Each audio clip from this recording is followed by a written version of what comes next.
தமிழ்நாட்டிலே பிஜேபியினுடைய வளர்ச்சி ஆளுங்கட்சிக்கு ஒரு அதிர்வலையும் பயத்தையும் கொடுக்குது.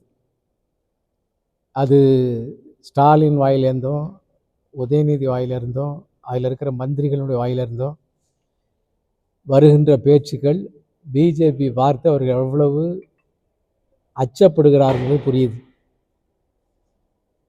ஆனால் கீழே விழுந்தாலும் மீசலில் மண் ஓட்டலைங்கிற மாதிரி நாங்கள் தான் ஜெயிப்போம் 230 அந்த திட்டம் இந்த திட்டம்னு சொல்லி அவர்களை தாங்களே தைரியப்படுத்திக் கொள்கிறார்கள்.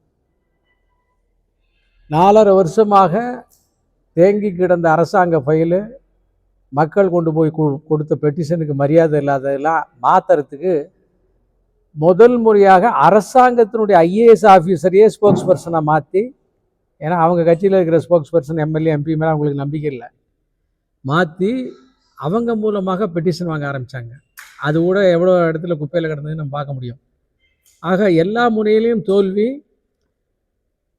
அதனால் பயந்து போகிறாங்க. குறிப்பாக பீகார் தேர்தலுக்கு பின்னால் இன்னும் அவங்களுடைய உதறல் ஜாஸ்தியாகிருக்கு. உள்ளேயே பூர முடியாதுங்கிற கம்யூனிஸ்ட் கோட்டைக்குள்ளார திருவனந்தபுரத்தில் வெற்றி. மாநிலம் கேரள மாநிலம் முழுவதும் பிஜேபி எல்லா மாநகராட்சி நகராட்சி பஞ்சாயத்துகளில் கூட அதனுடைய கணக்கை துவங்கி பெரிய அளவில் காங்கிரஸுக்கு அடுத்தபடியாக பல இடங்களில் இடதுசாரி கம்யூனிஸ்டுகள் பின்னுக்கு போகக்கூடிய அளவில் வெற்றி பெற்றிருப்பதும் தமிழ்நாட்டில் ஆளுங்கட்சிக்கு ஒரு அதிர்வலையை கொடுத்துருக்கிறது. வருகின்ற காலங்களில் தேசிய ஜனநாயக கூட்டணியில் இன்னும் அதிகமான கட்சிகள் சேரும். பீகாரில் எப்படி கடைசி நிமிஷம் வரை பல கட்சிகள் தொடர்ந்து சேர்ந்து ஒரு பெரிய வலுவான என்டிஏ உருவாக்கிச்சோ, அந்த நிலைமை தான் தமிழ்நாட்டில் உருவாகும். இது ஹேசியம் அல்ல, இது ஃபோர்காஸ்ட் அல்ல, இது ப்ரெடிக்ஷன் அல்ல, இது நடக்க போகின்ற சாத்தியமான அதற்கான எல்லா விஷயங்களும் செய்துவிட்ட பிறகு நாங்கள் தமிழ்நாட்டு மக்களுக்கு இப்போ தெரிவிக்கிறோம். அதனால் இந்த தேர்தல் இதுவரை ஆண்டு கொண்டிருக்கிற கட்சி அதனுடைய ஆட்டம் முடிய போவதை இப்பொழுதே சொல்ல ஆரம்பித்து விட்டது. ஒரேடியாக முடிய போவதையும் இன்னொரு 3 மாதத்திலும் பார்க்க போகிறோம். ராகுல் காந்தி ஓட்டு திருட்டுங்கிறத ரொம்ப ஸ்ட்ராங்காக சொல்லிட்டே வந்துட்டு இருக்காங்க. இந்த ஓட்டு திருட்டுங்கிறது ராகுல் காந்தி ஏற்கனவே, நான் இந்த வார்த்தையை சொல்வதற்கு கொஞ்சம் கூச்சப்படுறேன், மனநலம் சரியில்லாதவர். ஏன் சொல்கிறேன்னா, சாதாரணமாக தமிழ்நாட்டில் ஓட்டு திருட்டுன்னு அவங்களோட சேர்ந்து கூவிக்கிட்டு இருந்த ஸ்டாலின் இப்போ எல்லாரையும் போய் பதிவு பண்ணுங்க, இடதுசாரி பதிவு பண்ணுங்க, டிவிஎஸ் இது திருமாவளவன் பதிவு பண்ணுங்க. ஏன் சொல்லணும்? ஓட்டு திருட்டாக இருந்தால் ஏன் போகணும்? சரி, இன்றைக்கி தமிழ்நாடு அரசாங்கத்தினுடைய ஊழியர்கள் தான் இப்போ எலெக்ஷன் கமிஷனுக்காக வேலை செய்கிறாங்க. அந்த பிஎல்ஓட போய் நேராக கேட்க சொல்லுங்கள். சாதாரண மனுஷனில் இந்த ராகுல் காந்தி கேட்க சொல்லுங்கள். ஓட்டு திருட்டு அப்படிங்கிறது உண்மையாக அவங்க குடும்பம் தான் ஓட்டு திருட்டு பண்ணிச்சு. வல்லபாய் படையில் வர முடியாமல் திருத்துச்சு. உறுப்பினரே குடிமகளே இல்லாத சோனியா கொண்டாந்து ஓட்டு போட வச்சிச்சு, தேர்தல் நிற்க வச்சிச்சு. அதனால் ஓட்டு திருட்டு என்பது காலாவதியாக போகன வேற விஷயங்கள் கிடைக்காம அதே சமயத்தில் அவர்களை தோல்வியில் ஆழ்த்த போகின்ற பேச்சு. திருப்பரங்குன்றம் தீபத்தூண் விவகாரத்தில் திமுக நீதிமன்றத்தை மதிக்காததில் திமுகவுக்கு மேலே புதுசாக ஒரு கட்சி தொடங்க முடியாது. பல கோர்ட்டு தீர்ப்புகள் அது மதிக்கலை. அரசாங்கம் என் பணத்தில் உங்கள் பணத்தில் மெஜாரிட்டி கம்யூனிட்டியுடைய மனதை புண்படுத்துகின்ற வகையாக உரிமையை பறிக்கின்ற விதமாக சுப்ரீம் கோர்ட்டில் கேஸ் போடுறாங்க. அதில் பெட்டிஷன் ஃபைல் பண்ணின வாதாடுவதற்கான வக்கீல் குழுவை பாருங்கள். எல்லோரும் 2 கோடி 3 கோடிக்கு மேல் தான். நம்ம காசு எடுத்து நாட்டினுடைய மெஜாரிட்டி மக்களுடைய மத உரிமைகளை புண்படுத்துகின்ற விதமாக இந்த அரசாங்கம் செயல்படுது. இதுக்கெல்லாம் இது பதில் சொல்லி தான் ஆகணும். வரிசையாக பல விஷயங்கள் செஞ்சுக்கிட்டு இருக்கு. மெட்ராஸில் அண்ணா பல்கலைக்கழகத்தில் இந்த மாணவியர் ஏற்பட்ட கொடுமைக்கு ஸ்டேட் ஹைகோர்ட்டில் பதிவு பண்ணதுக்கு எதிர்த்து சுப்ரீம் கோர்ட்டுக்கு போகுது. எல்லா விஷயங்களுக்கும் எதிர்த்து சுப்ரீம் கோர்ட்டுக்கு போகுது. அந்த சுப்ரீம் கோர்ட்டுக்கு யார் காசு கொடுக்குறா? அதனால இந்த அரசாங்கத்தினுடைய மக்கள் விரோத போக்கு, நம்ம கையிலேருந்து காசு எடுத்து கொடுக்குற போக்கு இப்போ திருப்பரங்குன்றம் மூலமாக இன்னும் அதிகமாக வெளிச்சத்துக்கு வந்து நீதிபதி மேல இம்பீச்மெண்ட் கொண்டு வந்திருக்காங்க. ஃபேஸ்புக், ட்விட்டர், சோஷியல் மீடியாவில் ஓரளவுக்கு இருக்கக்கூடிய மிக சாமானியவனுக்கே தெரியும் இம்பீச்மெண்ட் கொண்டு வர முடியாதுங்கிறது. அவ்வளோ தூரத்துக்கு அதனுடைய ரூல்ஸ் முழுசாக இப்போ வெட்ட வெளிச்சம் ஆயிடுச்சு. கோர்ட்டு தீர்ப்பை வைத்து எந்த நீதிபதி மீதும் இம்பீச்மெண்ட் கொண்டு வர முடியாங்கிறது சாதாரணமான காமன் மனிதனுக்கு தெரிய ஆரம்பிச்சிருச்சு. அதுக்கப்புறம் இவங்க ஏன் போட்டாங்கன்னா இவங்களுக்கு தெரியாமல் இல்லை, தெரியும். ஆனாலும் போட்டாங்கன்னா இந்த ஒரு கம்யூனிட்டி மேலே இருக்கக்கூடிய வன்மம், இந்த நாட்டினுடைய தமிழ்நாட்டில் நெக்லிஜிபிள் அந்த கம்யூனிட்டி மேலே, எம்எல்ஏ இல்லை, எம்பி இல்லை, மந்திரி இல்லை, அந்த கம்யூனிட்டி மேலே இவர்களுக்கு பயம் இருக்கிறதா, பயமாக இருக்கிறதா, அல்லது இவர்கள் பேரை சொல்லி இன்னும் அந்த திராவிட மாயையை போகிறதுக்கான முயற்சியா, அது கூட தோல்வி வரும். எனவே இது இம்பீச்மெண்ட் என்பது காலம் தாழ்த்துவதற்காகவும் திசை திருப்புவதற்காகவும் தலையில தாங்களே மண்ணள்ளி போட்டு கொடுவதற்காகவும் திமுகவினுடைய யுக்தி.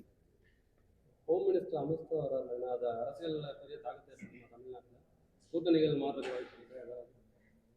அமித்ஷானாலே நாடு அதிருது. அமித்ஷா என்ன எந்த சா வந்தாலும் நாங்கள் மாற மாட்டேன்னு சொல்ல கடவுளுக்கு இவங்களுக்கு பீதியை உண்டு பண்ணியிருக்கு. நாங்கள் ஒன்றும் மாறுதட்ட வேண்டிய அவசியம் இல்லை. அமித்ஷா இறங்கிட்டாருன்னா அது வெற்றி தான். கடந்த 6-7 கண்டினியூஸ் வெற்றி மாநிலங்களில், பீகாரில் மிகப்பெரிய வெற்றி, மகாராஷ்டிராவில் 2/3 மெஜாரிட்டி வெற்றி, ஹரியானாவில் வெற்றி, இப்போ திருவனந்தபுரத்துக்கு அமித்ஷா போல அங்கே மக்களுடைய அவங்களான எழுச்சி, அந்த வெற்றியை தமிழ்நாட்டிலும் உண்டு பண்ணி விடுவார்களோ என்ற பயத்தில் அமித்ஷாவினுடைய வருகையை பற்றி ஆளுங்கட்சி கவலைப்படுகிறது. அமித்ஷா வரப்போகிறாரு, தமிழ்நாட்டில் தேர்தல் வியூகம் தயாராகிடுச்சு, செயல்படுத்த போகிறார். அந்த செயல்பாட்டினுடைய ஒரு வடிவமாகத்தான் நாங்கள் தொடர்ந்து இந்த பயிலரங்குகள் நடத்திக்கிட்டு இருக்கோம். கீழ்மட்டத்தில் மிக நுணுக்கமான அரசியல் வேலைகளோடு அமித்ஷாவினுடைய சூத்திரத்தை பயன்படுத்துவோம். அதை பார்க்க போகிறீர்கள். அதன் மூலமாக இந்த திராவிட மாடல் எவ்வளவு ஆடல் ஆட போகிறதுன்னு பார்க்க போகிறோம். பிஜேபியோட பி டீம் அப்படிங்கிற கருத்து நிறைய சந்தோஷமாக சொல்லட்டும், எங்களுக்கு பப்ளிசிட்டி வாங்கி தரட்டும்.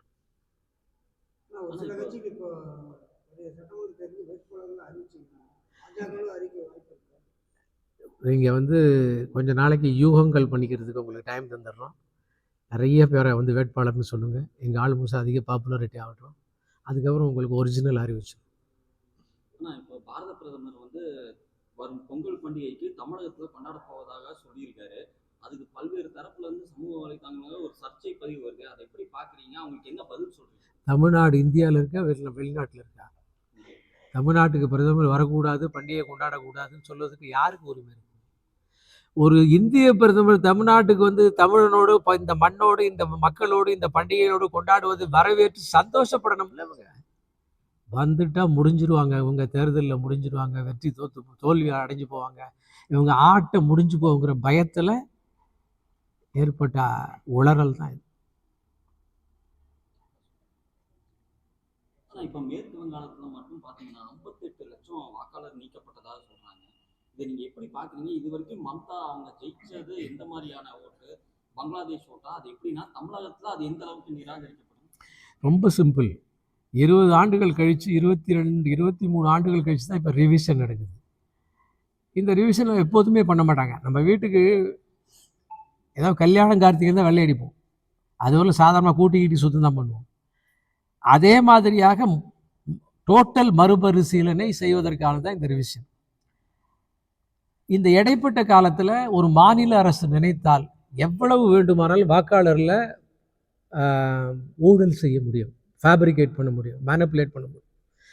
ஏனென்றால் மாநில அரசினுடைய தேர்தல் ஆணையருக்கு கீழே மாநில அரசாங்கத்தின் ஊழியர்கள் தான் வர்றாங்க. என்டையர் இந்தியா ரிவிஷனில் தான் மேலே போகும். அதனால ஆதார் கார்டு மற்ற அடையாள அட்டையெல்லாம் கொடுத்து பங்களாதேஷிகளை ஊடுருவ செய்து அரசாங்கம் கவர்மெண்ட் ஸ்பான்சர்ட் இன்ஃபில்ட்ரேஷன் பெங்காலில் செஞ்சாங்க. நேற்றை கூட அந்த ஃபுட்பால் பிளேயர் வந்ததுக்கு எவ்வளவு நிர்வாக சீர்கேடு. அப்படி காத்து கொண்டிருந்த ஆர்வத்தோடு இருந்த பப்ளிங் ரசிகர்களை எப்படி இது ஏமாற்றியது? அதுக்கு மன்னிப்பு கேட்குறாங்களா? மன்னிப்பு சாதாரண காலத்துக்கு கேட்டுருவாங்களா? தேர்தல் வர்றதுனால ஓட்டு போயிருவாங்க பயத்தில் மன்னிப்பு. ஒரு ஸ்டேடியத்தை கூட நிர்வகிக்க முடியாத ஒரு மாநில முதல்வர்